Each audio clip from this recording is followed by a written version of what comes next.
नेपाल में flash flood से भारत को काफी नुकसान हुआ है। 290 भारतीयों से अब तक संपर्क नहीं हो पा रहा। ये वो लोग हैं जो कैलाश मानसरोवर की यात्रा पर गए या फिर नेपाल घूमने गए। इस बीच 84 भारतीयों को सुरक्षित बचा लिया गया। इनमें Trishuli one hydro power project के 63 कर्मचारी और तमिलनाडु के 21 लोग शामिल हैं। साथ ही विदेश मंत्रालय ने तिब्बत की तरफ मौजूद लगभग 200 भारतीय नागरिकों ने वहां से निकलने के लिए भारत से मदद मांगी।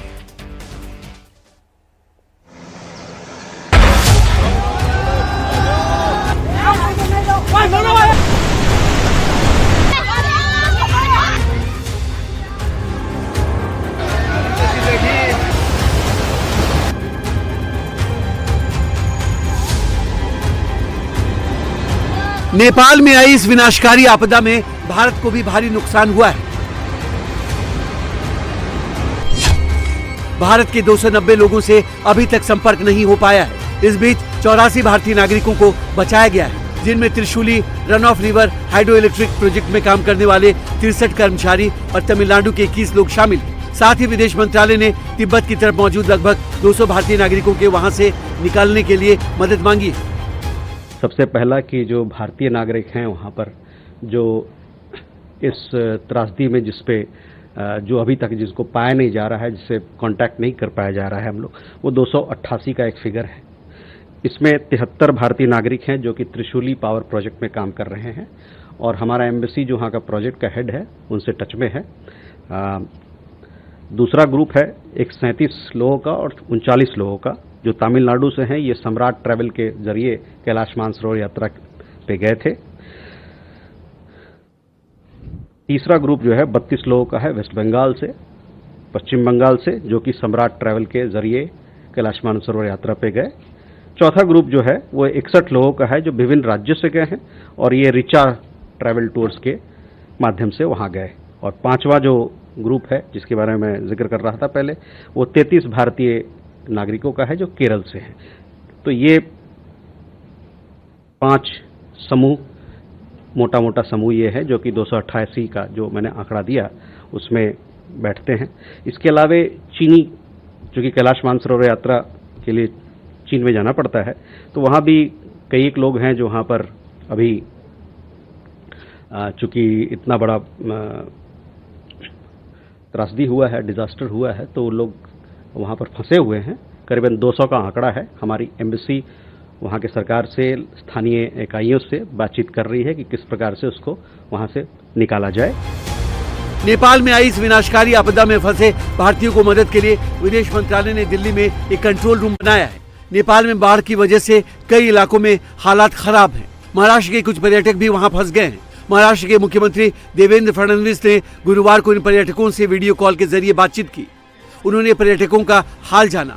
मुख्यमंत्री ने पर्यटकों को भरोसा दिलाया कि उन्हें घबराने की जरूरत नहीं है, सरकार उनके साथ है।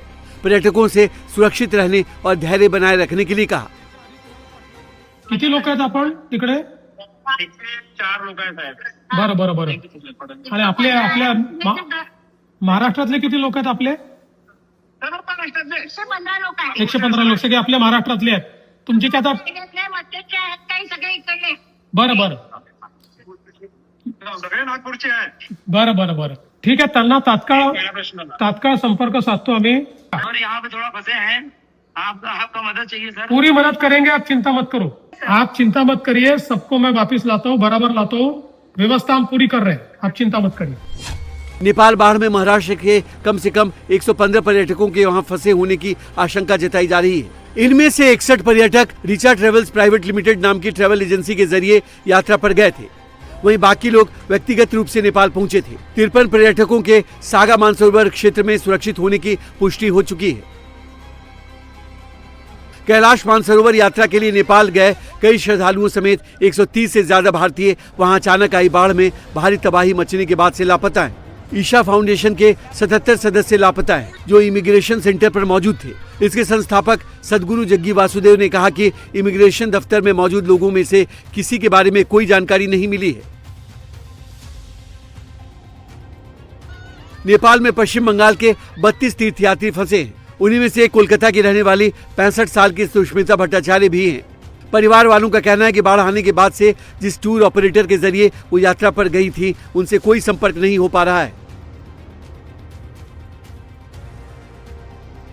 जो एजेंसी है उनके साथ बात हुआ है और उन्होंने ये बताया कि कल को उन लोगों ने जो होटल में था वहाँ से 6:30 बजे चेकआउट किए और तिब्बत बॉर्डर के लिए स्टार्ट किया था। That was the last information I got from the agency. पहले जो बुकिंग की थी तब मुझे नहीं बताई, तब पापा और मेरी वाइफ को बताई थी, क्योंकि वो लोग शायद उतना माना नहीं करते जो मैं करता, क्योंकि मुझे पता है कि क्या क्या इश्यूज हो सकता है उधर। वो लोग भी मना कर सकती थी, बट मेरे तरह जैसा वोकल नहीं थे शायद, तो मुझे बाद में बताया पोस्ट बुकिंग। क्या वजह कि आप नहीं चाहते थे कि वो जाए? मतलब मानसरोवर का टेरेन बहुत डिफिकल्ट है और 5,000 5,500 फीट की ऊंचाई है, तो उसमें ब्रीदिंग प्रॉब्लम भी हो सकती है। और mummy she is retired now, तो physical fitness capacity I was little doubtful कि वो कर पाएगी कि नहीं कर पाएगी, तो इसी वजह से आई वाज लिटिल डाउटफुल कि। वहीं मध्य प्रदेश भोपाल के एक परिवार के 29 लोग नेपाल घूमने गए थे। जिस वक्त फ्लैश फ्लड ने नेपाल में तबाही मचाई, उस समय परिवार के सदस्य फोन पर बात ही कर रहे थे। बात करते करते उन्होंने कहा कि यहाँ कुछ अनहोनी हो गई है, वो बचने के लिए भाग रहे हैं। इतना कहते ही फोन कट गया। तब से उनकी कोई जानकारी नहीं मिल पा रही है। हर गुजरते वक्त के साथ परिवार वालों की चिंता बढ़ती जा रही है। खाना खाने के लिए जहाँ रुके थे, उसके बाद उनको ये पता चला कि उधर से बाढ़ आ रही है, सबको खतरा है, कि अपने अपने जान बचाव करके पूरा खाने के थाली छोड़ के, मतलब जो भी झोला जमटा बस पूरा छोड़ के वो लोग पहाड़ चढ़े। पहाड़ चढ़ने के बाद तो किसी के घर के छत में जाके वो लोग रुके कि हम शायद यहाँ सुरक्षित रहेंगे, बच जाएंगे करके। में जाने के बाद फिर किसी फोन करके कांटेक्ट करा कि मतलब हमारी बस तो चली गई है, अब हम लोग छत में आके रुके हैं, अब हमारा भी जान खतरा है, अब हम लोग नहीं बच पाएंगे, हमारे बच्चे को देखभाल कर लेना करके फिर उन लोग ने खुद ने फोन लगा लिया था। तो बस इतनी बात हुई। बात करते करते फोन रख भी नहीं पाए थे। फिर जब से मतलब कोई कांटेक्ट ही नहीं कट हो पाया था, नहीं हो पाया था। बस इतने मुंह से निकला उनको आधा घर डूब चुका है, अब हम लोग नहीं बच पाएंगे, हमारे बच्चे को देख लेना करके। 29 लोगों में से कोई बस तक की, इतनी बड़ी बस है, बस का भी कोई आता पता नहीं है, और 29 लोगों में से एक भी किसी का कोई पता नहीं है, बॉडी तक नहीं मिली अभी तक। गुजरात के रहने वाले विमल पटेल अपनी पत्नी के साथ कैलाश मानसरोवर की यात्रा पर गए थे। जिस वक्त सैलाब आया, वो लोग ग्योरिंग पोर्ट के इमिग्रेशन कॉम्प्लेक्स में मौजूद थे। विमल के परिवार वालों का कहना है कि तब से उनसे कोई संपर्क नहीं हो पा रहा है।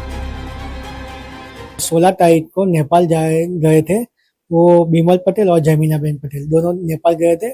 उसका सन को यहाँ पे हमारे साथ रख के गए थे, और उसके बाद जो नेपाल घूम के वो 10 दिन के बाद वो मानसरोवर जाने वाले थे, इसलिए वो चाइना की एम्बेसी है, उसमें वीजा लेने के लिए गए थे।